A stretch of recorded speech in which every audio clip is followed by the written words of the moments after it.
இப்போ தமிழக வெற்றி கழகத்தின் தலைவராக இருக்கிற விஜய் அவர்கள பார்த்து சின்னவர், அதாவது தமிழ்நாட்டின் துணை முதல்வராக இருக்கிற உதயநிதி ஸ்டாலின், விஜய் அவர பார்த்து நேரடியாக பயப்பட ஆரம்பிச்சிருக்காரு. ஸோ அந்த பயத்தில இப்ப உதயநிதி ஸ்டாலின் அவர் செஞ்ச செய்கை சமூக ஊடகங்கள்ல வைரல் ஆகிக்கிட்டு வருது. அதேபோல இந்த பக்கம் ராகுல் காந்தி அவரு நேரடியாகவே கனிமொழி அவங்கள திட்டி அனுப்பிச்சிருக்காரு. உங்களுக்கு எத்தன வாட்டிடா சொல்றது அப்படிங்கிற மாதிரி கனிமொழிய ராகுல் காந்தி அவரு திட்டி பார்க்க முடியாது அப்படின்னு அனுப்பி வச்சிருக்காரு. டெல்லியில வச்சு இந்த சம்பவம் நடந்திருக்கு. அது மட்டும் இல்ல, இப்ப இங்க தமிழகத்துல ஆட்சி பண்ணிக்கிட்டு இருக்கிற நம்ம முதல்வரான மு.க. ஸ்டாலின் அவருக்கு நிச்சயமா இன்னும் அடுத்த சில நாட்கள்ல, அதாவது எலெக்ஷன் துவங்குறதுக்கு முன்னாடி ஸ்டாலின் அவருக்கு உடல்நிலை கோளாறே கண்டிப்பாக ஏற்படலாம். அந்த அளவுக்கு ஒரு மிகப்பெரிய அதிர்ச்சி தற்போது ஸ்டாலின் அவருக்கு ரெடியாக இந்த எலெக்ஷனுக்காக காத்துக்கிட்டு இருக்கு. ஸோ இது எல்லாமே என்னென்ன அப்படின்னு ஒன்று ஒன்றா தெளிவாக டீட்டெயிலாக இந்த வீடியோவில் பார்த்துடலாம். வீடியோவை ஸ்கிப் பண்ணாமலேயே பாருங்க. அதாவது விஜய் அவருக்கு தமிழக வெற்றி கழகத்தின் சின்னமாக விசில் சின்னம் கொடுத்ததுல இருந்து நிறைய இடத்துல அவருடைய ரசிகர்கள், தொண்டர்கள் இப்படி நிறைய பேர் விசில் நிறைய பொது இடங்கள்ல தொடர்ந்து அடிச்சு தமிழக வெற்றி கழகத்தின் பிரச்சாரத்தை நிறைய இடத்துல தமிழக வெற்றி கழகம் அவங்க துவங்கிட்டாங்க. இதுல முக்கியமா நேரடியாக முதல்ல பாதிக்கப்பட்ட நபர் யாரு அப்படின்னு பார்த்தீங்கன்னா, நம்ம சின்னவர் தான். துணை முதல்வர் அவர் தான் இப்ப ரொம்ப ரொம்ப பாதிக்கப்பட்டிருக்காரு. விசில் சின்னம் விஜய் அவருக்கு குடுத்ததால. ஏன்னா, உதயநிதி ஸ்டாலின் அவருடைய தொகுதி எந்த தொகுதி அப்படின்னு கண்டிப்பா உங்கள்ல எல்லாருக்குமே தெரிஞ்சிருக்கும். இதுக்கு முன்னாடி கருணாநிதி அவர் வச்சிருந்த நம்ம தமிழ்நாட்டிலே இருக்கிற சின்ன தொகுதியான சேப்பாக்கம் தொகுதி தாத்தா சொத்து பேரனுக்கு தான் அப்படிங்கிற மாதிரி அவங்க தாத்தாவுடைய தொகுதிய அப்படியே உதயநிதி ஸ்டாலின் அவர் எடுத்துக்கிட்டாரு. இப்போ இதுக்கும் விசில் சின்னத்துக்கும் என்னதான் பிரச்சனை, மிகப்பெரிய பிரச்சனை அப்படின்னு எடுத்துக்கிட்டிங்கன்னா, சேப்பாக்கில தான் நம்ம தமிழ்நாட்டிலே இருக்கிற சர்வதேச ஸ்டேடியமான cricket stadium Chepauk cricket stadium இருக்கு. இப்ப அந்த கிரிக்கெட் ஸ்டேடியத்தில T20 உலகக்கோப்பை நடந்துகிட்டு இருக்கு. அது முடிஞ்சதுக்கு அப்புறமா ஐபிஎல் ஆட்டங்களும் சேப்பாக்கம் மைதானத்தில நம்ம சிஎஸ்கே அணி விளையாடக்கூடிய ஐபிஎல் ஆட்டங்களும் நடக்க இருக்கு. இப்போ அங்க மைதானத்தில உள்ள போகக்கூடிய ரசிகர்கள் எல்லாருமே விசில் எடுத்துட்டும் போகக்கூடாது, விசில் ஊதிக்கிட்டும் போகக்கூடாது அப்படிங்கிற அந்த ரூல்ஸ தான் இப்ப நம்ம உதயநிதி ஸ்டாலின் அவரு போட்டிருக்காரு. ஸோ இத்தனை வருஷமா போடல இந்த ரூல்ஸு. ஏன்னா இத்தனை வருஷமா வேர்ல்டு கப்புகளும் நடந்திருக்கு. அதேபோல சிஎஸ்கே மேட்சும் நடந்திருக்கு. அப்ப எல்லாம் கிரிக்கெட் ரசிகர்கள் காது கிழியிற மாதிரி விசில ஊதியிருக்காங்க.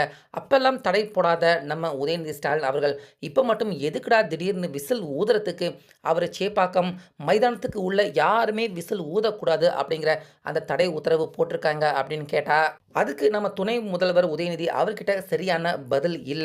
ஸோ இத பார்க்குறப்ப நேரடியாகவே விஜய் அவருடைய சின்னமான அந்த விசில் சின்னம், அந்த சின்னம் தன்னுடைய தொகுதியான சேப்பாக்கம் தொகுதியில வளர்ந்துடக்கூடாது. ஏன்னா தேர்தல் பிரச்சாரம் நடந்துகிட்டு இருக்கப்ப எங்க பார்த்தாலும் விசில் ஊதிக்கிட்டே தான் கண்டிப்பாக போக போறாங்க சேப்பாக்கம் தொகுதியை பொறுத்தவரைக்கும். அது பத்தாதுன்ட்டு அங்க மைதானத்துக்கு உள்ளேயும் அந்த விசில் சத்தத்த ரசிகர்கள் எல்லாருமே ஊதுனாங்கன்னா, நிச்சயமா அது நமக்கு பிடிக்காது, நமக்கு ஆகாது அப்படின்னு தன்னுடைய அதிகாரத்த பயன்படுத்தி விஜய் அவர் மேல தனக்கு பயம் இருக்கு அப்படிங்கிறத இப்ப உதயநிதி அவரு நேரடியாக வெளிக்காட்டுற மாதிரி சேப்பாக்கம் ஸ்டேடியத்துல இத்தனை வருஷமா விசில் ஊதிக்கிட்டு தான் இருந்தாங்க.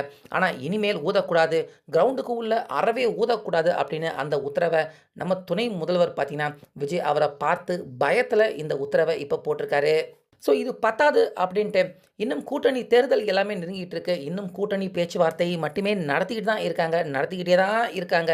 காங்கிரஸ், அதுக்கப்புறமா திமுக. ஆனா, இன்னும் எத்தனை தொகுதிகள் ஒதுக்கப் போறோம் அப்படிங்கிற அந்த நல்ல உடன்படிக்கை 2 கட்சிக்குமே இன்னும் சுத்தமா ஏற்படவே இல்ல. காங்கிரஸ் அவங்க நிச்சயமாக 40 இல்லன்னா 42 தொகுதிகள் வேணும். பத்தாக்குறைக்கு ராஜ்யசபா எம்பி பதவிகளும் வேண்டும். இன்னும் ஆட்சி அதிகாரத்திலயுமே பங்கு வேணும் அப்படிங்கிறதுல காங்கிரஸ், முக்கியமா ராகுல் காந்தி ரொம்ப ரொம்ப உறுதியாக இருக்காரு. ஆனா திமுக, நாங்க 35 வரைக்கும் கூட தரோம். ஆனா ஆட்சி அதிகாரத்துல மட்டும் தயவு செஞ்சு பங்கெல்லாம் கேட்கவே கேட்காதீங்க.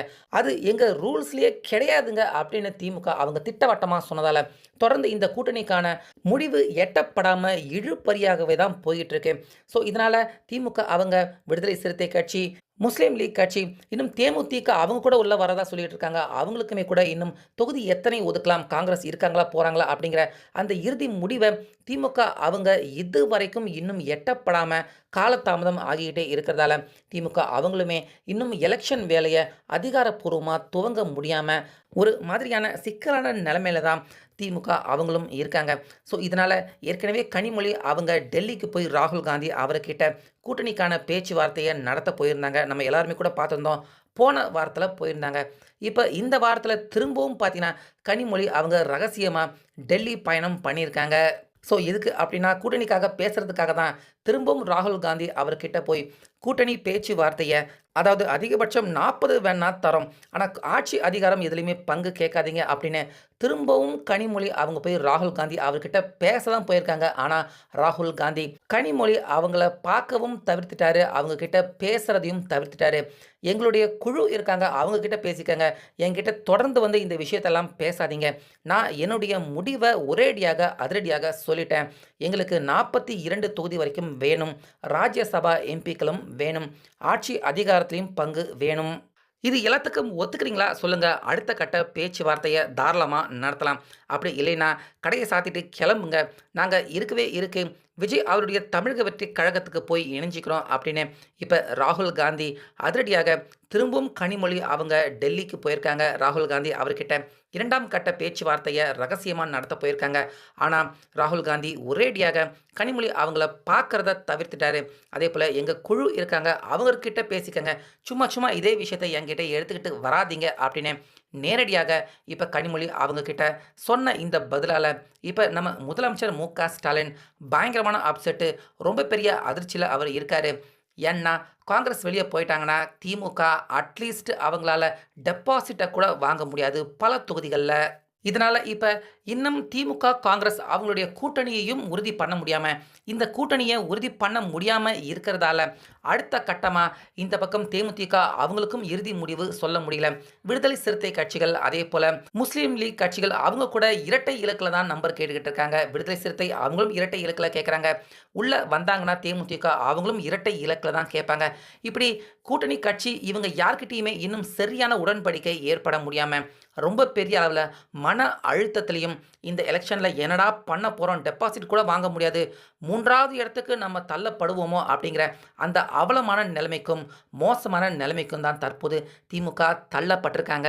ஸோ, இதனால இந்த எலெக்ஷன பத்தி அதிகம் யோசிச்சு இப்ப ஸ்டாலின் அவருக்கு ஏற்கனவே உடல்நிலை அவருக்கு சரியா இல்ல அப்படின்னு மருத்துவமனையில போய் அவரு அனுமதிக்கப்பட்டிருந்தார்ல. அதே மாதிரி திரும்பவும் போய் இந்த எலெக்ஷன பத்தி யோசிச்சே டென்ஷன், பிபி இது எல்லாமே பயங்கரமா எகிறி திரும்பவும் போய் ஸ்டாலின் அவரு எலெக்ஷனுக்கு முன்னாடி தனக்கு உடல்நிலை சரியில்ல அப்படின்னு மருத்துவமனையில போய் அவரு அனுமதிக்கப்பட்டாலும் ஆச்சரியப்படுறதுக்கு இல்ல. அந்த அளவுக்கு ஒரு மோசமான நிலைமைக்கு தான் இப்ப திமுக கட்சி அவங்கள பொறுத்தவரைக்கும் அவங்க கட்சி முடிவையே சரியா எடுக்க முடியாத அளவுக்கு பரிதாபமான நிலைமைக்கு இப்ப திமுக தள்ளப்பட்டுக்கிட்டு இருக்காங்க. பத்தாக்குறைக்கு இன்னும் ஒரு மாசம் கூட முழுசா கிடையாது. அப்ப வரைக்கும் இருக்கிற ஆட்சி அதிகாரத்த நம்ம திமிரா பயன்படுத்திக்கலாம் அப்படிங்கிற மாதிரி இப்ப துணை முதல்வரான உதயநிதி சேப்பாக்கம் கிரவுண்ட்ல விசில் அடிக்கக்கூடாது அப்படின்னு ஒரு வினோதமான உத்தரவ அவர் போட்டிருக்காரு. அவர் போட்டிருக்க இந்த உத்தரவ பார்க்குறப்ப கண்டிப்பா விஜய் அவர பார்த்து எந்த அளவுக்கு அவரு பயந்திருக்காரு, பயத்துல இருக்காரு அப்படிங்கிறத நிச்சயமா நம்ம எல்லாராலையுமே தெளிவாகவே புரிஞ்சுக்க முடியுது.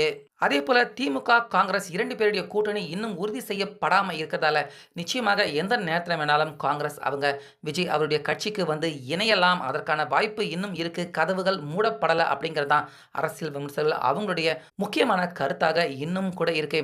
அதனால எந்த நேரத்துல வேணாலும் விஜய் அவருடைய கட்சிக்கு நல்ல செய்தி வரலாம். அதேபோல ஸ்டாலின் அவருக்கு ஹார்ட் அட்டாக் தரக்கூடிய அந்த செய்தி காங்கிரஸ், திமுகவை விட்டுட்டு வெளியே போயிட்டாங்க அப்படின்னு ஸ்டாலின் அவருக்கு ஹார்ட் அட்டாக் தரக்கூடிய செய்தி கூட எந்த நேரத்துல வேணாலும் வரலாம் அப்படிங்கிறது தான் நம்ம எல்லாருமே இப்ப அடுத்த கட்டமா எதிர்பார்க்கக்கூடிய செய்தியாக இந்த செய்தி தான் இருக்கு.